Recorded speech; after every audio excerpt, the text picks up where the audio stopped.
So next ఏంటి అనేది ఒక డైలమాలో మేమందరం ఉన్నాము.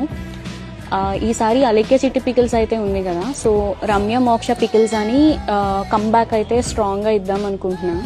కాకపోతే ఇదివరకు ఉన్న సపోర్ట్ ఇప్పుడు ఉంటుందా లేదా అనేది నాకు అర్థం కావట్లేదు. ఖచ్చితంగా ఎక్కడో ఒక పాజిటివ్ ఇవ్వండి. మా ఎగ్జిస్టింగ్ కస్టమర్స్ కానీ, ఇంకా మా రిలేటివ్స్, ఫ్యామిలీ, ఫ్రెండ్స్ అందరూ, ఇంకా ఇన్స్టాలో మెసేజెస్ కూడా నేను చూస్తున్నాను ఈ మధ్యన, కామెంట్స్ కూడా, మీరు కమ్బ్యాక్ ఇవ్వండి, స్ట్రాంగ్గా ఇవ్వండి, మేము ఆర్డర్ చేస్తాం, సపోర్ట్ చేస్తాము అని అంటున్నారు. సో ఈసారి పెట్టబోయే బిజినెస్ ఏదైతే ఉందో రమ్య మోక్ష పికిల్స్ మీద, సో అది ఖచ్చితంగా అందరూ ఎఫోర్డ్ చేసే ప్రైజెస్కి మంచి క్వాలిటీ ఇస్తూ, మెయింటైన్ చేస్తూ మంచిగా బిజినెస్ అనేది రన్ చేద్దాం అనుకుంటున్నాం. అండ్ మెయిన్ థింగ్ ఏంటంటే కస్టమర్స్తో మాట్లాడడానికి ఒక పర్సన్ని అసిస్ట్ చేసుకుందాము అనుకుంటున్నాము.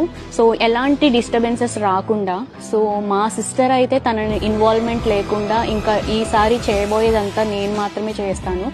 లాస్ట్ టైం అలేఖ్య చిట్టి